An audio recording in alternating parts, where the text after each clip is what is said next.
Order 6 rule 10 मलाइस knowledge etcetera यानी विद्वेष ज्ञान आदि।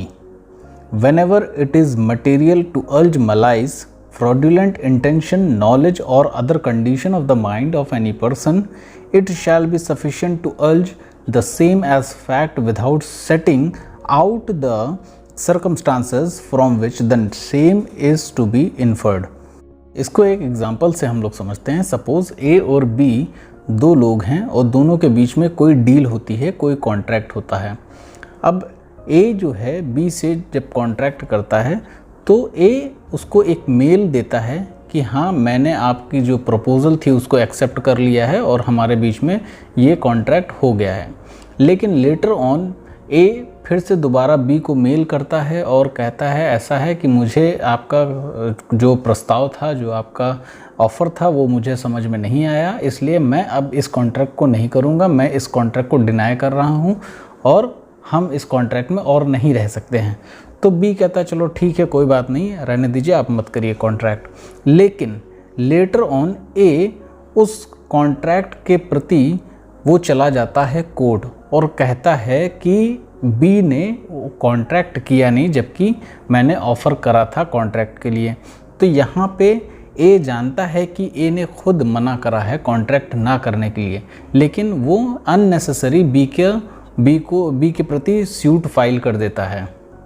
तो यहाँ पे अगर बी एज अ डिफेंस लेता है तो वो अपने रिटर्न स्टेटमेंट में मलाइस इंटेंशन या नॉलेज उसकी ज़रूर लिखेगा कि कैसे बी ने उस कॉन्ट्रैक्ट के लिए हाँ करा था और वो बी चाहता था कॉन्ट्रैक्ट करने के लिए। तो ये सारे फैक्ट्स को बी लिखेगा अपने रिटर्न स्टेटमेंट में। अगर यही चीज़ प्लांटिफ के साथ होता तो प्लांटिफ अपने प्लांट में ये बात को लिखता as according to the rule 10 of order 6। तो कहने का मतलब ये है कि अगर कोई भी मलाइस है, कोई भी विद्वेष या कोई भी ज्ञान है तो उसको आप अपनी प्लीडिंग में ज़रूर दर्शाएंगे, ज़रूर लिखेंगे। दूसरा है order 6 rule 11 notice.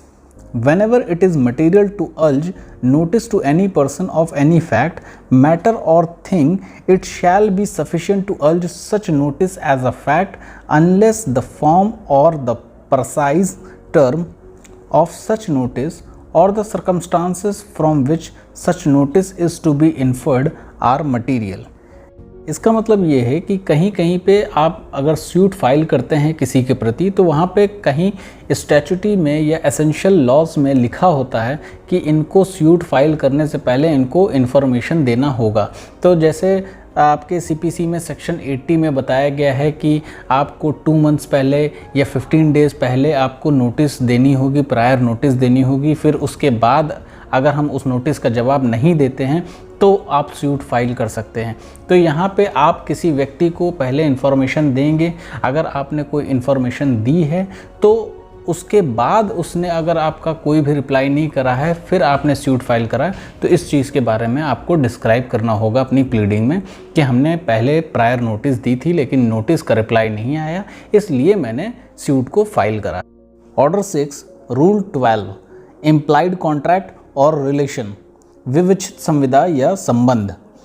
Whenever any contract or any relation between any persons is to be implied from a series of letters or conversation or otherwise from a number of circumstances, it shall be sufficient to urge such contract or relation as a fact and to refer generally to such letters, conversation or circumstances without setting them out in detail. And if in such case the person so pleading desires to rely in the alternative upon more contract or relations than one as to be implied from such circumstances, he may state the same in the alternatives. इसका मतलब कि अगर आपने किसी व्यक्ति से implied contract करा है यानी कि विवक्षित रूप से कोई संविदा करी है, उस संविदा में होने वाले सभी कन्वर्सेशन, चाहे आपने लेटर्स के द्वारा करे गए हों, चाहे आपने टेलीफोनिक कॉल्स के द्वारा करे हों या किसी भी इम्प्लाइड वे में करे हों आपने, तो उन सभी चीज़ों के दस्तावेज़ों को आपको इस प्लीडिंग में लिखना होगा और अपने इस प्लीडिंग में अटैच करना होगा, ताकि आपके ज़्यादा से ज़्यादा फैक्ट्स आपकी प्लीडिंग में हो सके। Order 6 rule 13 presumptions of law, विधि की उपधारणाएं। Neither party need any pleading allege any matter of fact which the law presumes in his favor or as to which the burden of proof lies upon the other side unless the same has first been specially denied। Suppose आपकी pleading में कोई ऐसी चीज़ आपने लिख रखी है जो court पहले से ही मान लेती, पहले से ही प्रिज्यूम कर लेती कि हाँ ये चीज़ सही है। तो जो चीज़ सही है और कोर्ट ने प्रिज्यूम कर लिया है तो उस चीज़ को आपको प्रूफ करने की ज़रूरत नहीं है। दूसरी चीज़, अगर कोर्ट आपको कहती है कि बर्डन ऑफ प्रूफ आपके ऊपर है, सामने वाली पार्टी दूसरी पार्टी के ऊपर नहीं है, तो आपको ये भी चीज़ नहीं कहना है, कोर्ट को ये प्रूफ नहीं कराना है कि हाँ बर्डन ऑफ प्रूफ मेरे ऊपर नहीं दूसरे के ऊपर है। अगर कोर्ट कह रही है कि आपके ऊपर है तो अब आपको ही प्रूफ करना पड़ेगा, या फिर कोर्ट कहती है नहीं आप पे नहीं है, डिफेंडेंट के ऊपर है या प्लेंटिफ के ऊपर है, तो जिसके ऊपर कोर्ट कहेगी उसके ऊपर बर्डन ऑफ प्रूफ जाएगा। तो ये कोर्ट पहले से ही अगर प्रिज्यूम कर ले रही है कोई भी बातों को प्लीडिंग में, या कोई भी फैक्ट्स को प्रिज्यूम कर ले रही है, तो उन सभी फैक्ट्स या उन सभी बातों को आपको प्रूफ करने की आवश्यकता नहीं है। सपोज़ अगर कोई व्यक्ति के बीच में कॉन्ट्रैक्ट हुआ है, कोई दो व्यक्तियों के बीच में कॉन्ट्रैक्ट हुआ है और एक व्यक्ति उसमें से माइनर है, तो आपने उसमें अपनी प्लीडिंग में लिखा है कि ये व्यक्ति माइनर है यानी 18 से नीचे है, और अगर ये बात को कोर्ट प्रिज्यूम कर लेती कि हाँ ठीक है ये माइनर है कोई दिक्कत नहीं, तो आपको उसकी एज को प्रूफ करने की आवश्यकता ही नहीं है। क्यों? क्योंकि जो लॉ है, जो कोर्ट है, उसने पहले से ही प्रिज्यूम कर लिया है कि हाँ ये 18 के नीचे है, तो इस चीज़ को आपको प्रूफ करने की ज़रूरत नहीं है। दूसरी बात को लेते हैं। सपोज़ आप कहते हैं कि ये जो बच्चा है ये 18 से नीचे है, ठीक है, तो जो लॉ है वो लॉ कहती है कि चलिए ठीक है, आप कहते हैं कि ये बच्चा 18 से नीचे है, हमने प्रिज्यूम कर लिया है कि ये बच्चा 18 से नीचे है, ये इस बात को आपको प्रूफ करने की ज़रूरत नहीं है। लेकिन जो डिफेंडेंट है वो कहता है नहीं ये 18 से नीचे नहीं, ये 18 के ऊपर है, तो लॉ उस जगह पे कहती है अगर कि ऐसा है, आपको कहते हैं कि आप ये बच्चा 18 से ऊपर है, तो आप प्रूफ करिए, बर्डन ऑफ प्रूफ आपके ऊपर आता है, आप प्रूफ करिए कि 18 से ऊपर है। तो यहाँ पर भी आप को ये चीज़ नहीं प्रूफ कराना है कि बच्चा 18 से नीचे है कि 18 से ऊपर है। लॉ ने खुद ही बता दिया कि बर्डन ऑफ प्रूफ किसके ऊपर जा रहा है, किसको प्रूफ करना है। तो ये भी एक प्रिजम्पशन में आता है रूल 13 में। Order 6 rule 14 pleading to be signed, अभिवचन का हस्ताक्षरित किया जाना। Every pleading shall be signed by the party and his pleader provided that where a party pleading is by reason of absence or for the good cause unable to sign the pleading, it may be signed by any person duly authorized by him to sign the same or to sue or defend on his behalf। Rule 14 में बस इतनी बात कह रहा है कि आपने जो प्लीडिंग बनाई है, यानी प्लेंटिफ ने प्लान्ड बनाया होगा, डिफेंडेंट ने रिटन स्टेटमेंट बनाया होगा, तो सभी पार्टीज़ अपनी प्लीडिंग को साइन करेगा और चेक करेगा। साइन करने के बाद वेरिफिकेशन लिखा जाता है। वेरिफिकेशन रूल 15 में है, वो आगे बताएंगे। Order 6 rule 14A address for service of notice, सूचना की तामील के लिए पता।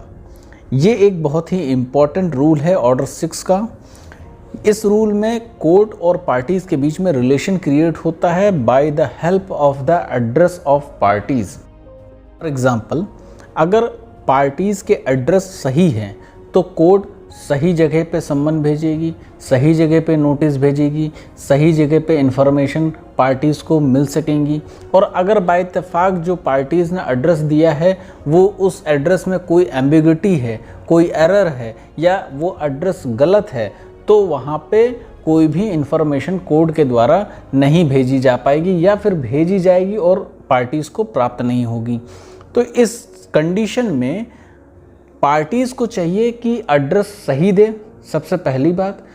दूसरी बात, अगर एड्रेस बाय इत्तेफाक पार्टीज़ चेंज कर देती है तो उसको कोर्ट को इन्फॉर्म करना चाहिए और अपने एड्रेस को अमेंड करवाना चाहिए।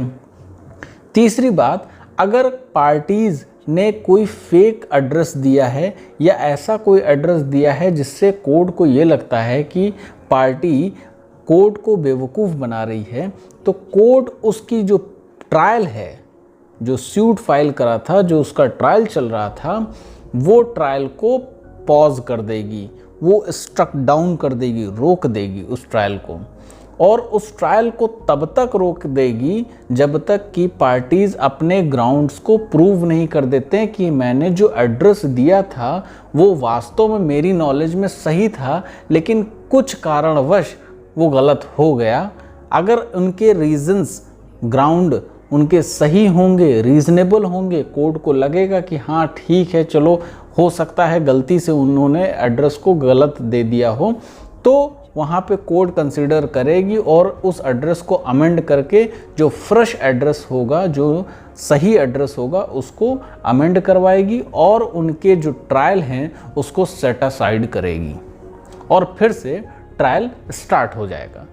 अन्यथा ट्रायल स्टार्ट नहीं होगा और ट्रायल को स्ट्रक डाउन कर दिया जाएगा। Order 6 rule 15 verifications of pleading, अभिवचन का सत्यापन। अब आपने रूल 14 में प्लीडिंग में पार्टीज़ ने सिग्नेचर कर दी, प्लांटिफ ने प्लांट में सिग्नेचर कर दी और डिफेंडेंट ने रिटन स्टेटमेंट में अपनी सिग्नेचर कर दी।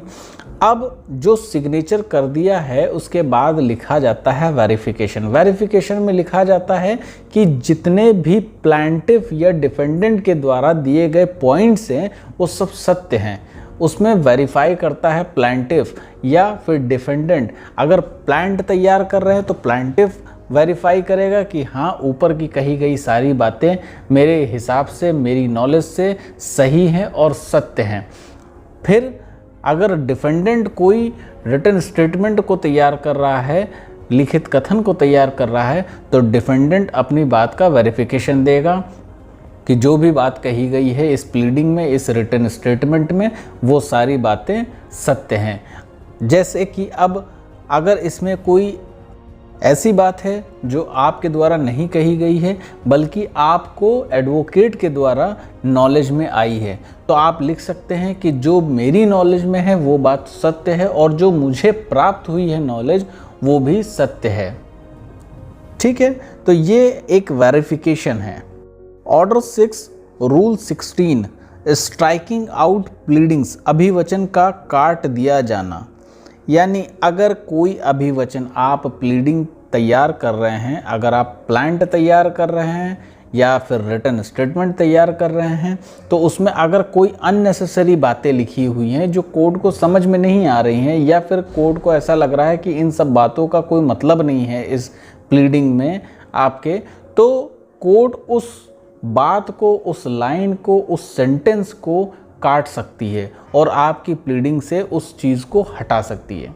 अगर कोर्ट को ऐसा लगता है कि इस बात को इस प्लीडिंग में नहीं होना चाहिए, ये बेकार है, बकवास की चीज़ है, तो कोर्ट हटा सकती है, स्ट्रक आउट कर सकती है। Order 6 rule 17 amendment of pleadings, अभिवचनों का संशोधन। ये एक बहुत ही इम्पॉर्टेंट रूल है ऑर्डर 6 का। इसमें बताते हैं कि आप कभी भी किसी भी स्टेज पे कोई भी पार्टी अपनी प्लीडिंग को अमेंड कर सकती है। ये कोर्ट आपको एक जनरल रूल देता है, ये एक जनरल रूल है, आप कभी भी अपनी प्लीडिंग को अमेंड कर सकते हैं। लेकिन इसका प्रोविजो कहता है कि आप अपने प्लीडिंग को अमेंड कर सकते हैं जब तक आपका ट्रायल स्टार्ट नहीं होता है। तो ट्रायल स्टार्ट तब होता है जब दोनों पक्षकारों के प्लीडिंग्स तैयार हो जाते हैं, एडमिट हो जाती है कोर्ट में उनकी प्लीडिंग्स को एडमिट कर लिया जाता है और एक हियरिंग डेट अपॉइंट हो जाती है कोर्ट के द्वारा। तो जिस दिन फर्स्ट हियरिंग डेट होती है उसी दिन से फर्स्ट ट्रायल स्टार्ट हो जाती है। तो जिस दिन से ट्रायल स्टार्ट हो जाती है उस दिन से आपके पास पावर ख़त्म हो जाती है, आप अपनी प्लीडिंग को अमेंड कर सकें। लेकिन फिर भी यहाँ पे कोर्ट एक तरह से लिबरल हुई। ऐसे अगर कोर्ट को किसी भी स्टेज पे ये लगता है कि आपकी जो प्लीडिंग है उसमें कुछ तथ्यों का होना बहुत आवश्यक है।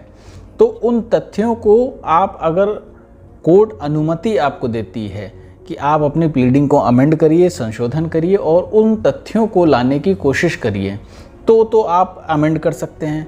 या फिर कोर्ट आपको इजाज़त दे दें, आपकी एप्लीकेशन पे आपके ग्राउंड्स देखें कि हाँ, जब आपने प्लीडिंग तैयार करी थी तब उन तथ्यों का डिस्कवर होना नहीं पता था, तब वो तथ्य डिस्कवर नहीं हुए थे, लेकिन जब आपकी प्लीडिंग तैयार हो गई, ट्रायल स्टार्ट हो गया, तब वो फैक्ट्स आए, आपको पता चले। आपके जो ग्राउंड्स हैं उन ग्राउंड्स को कोर्ट को समझ में आना चाहिए कि आपके ग्राउंड्स रीज़नेबल हैं, तो कोर्ट आपको परमिशन दे सकती है आपकी प्लीडिंग को अमेंड करने के लिए। अगर आप प्लेंटिफ हैं तो आप अपने प्लेंट को अमेंड कर सकते हैं, और अगर आप डिफेंडेंट हैं तो आप अपने रिटन स्टेटमेंट को अमेंड कर सकते हैं। Order 6 rule 18 failure to amend after order, आदेश के पश्चात संशोधन करने में असफल रहना। अब रूल 17 के अकॉर्डिंग अगर आपकी जो एप्लीकेशन है अमेंडमेंट की वो कोर्ट के द्वारा एक्सेप्ट कर ली गई है और आपको कह दिया गया है कि ठीक है भाई, आप अपनी प्लीडिंग को अमेंड कर सकते हैं। अगर कोर्ट आपको कोई लिमिट टाइम देती है कि 1 महीना, 2 महीना, 3 महीना, तो आपको with in the limit of the time के अंदर ही आपको अपनी प्लीडिंग को अमेंड करना होगा। या फिर अगर कोर्ट कोई टाइम निर्धारित नहीं करती है तो मैक्सिमम टाइम 14 डेज का होता है as according to the rule 18 of order 6। तो अगर जहाँ पे टाइम लिमिट दे दी गई है तो उस टाइम लिमिट के अंदर अंदर आपको अमेंड करके न्यू प्लीडिंग आपको सबमिट करनी होगी, आपको इंस्टीट्यूट करनी होगी कोर्ट में। और अगर आपको कोई भी टाइम मेंशन नहीं है ऑर्डर में तो आपको प्रिज्यूम करना है 14 days is the maximum time given by the court under rule 18।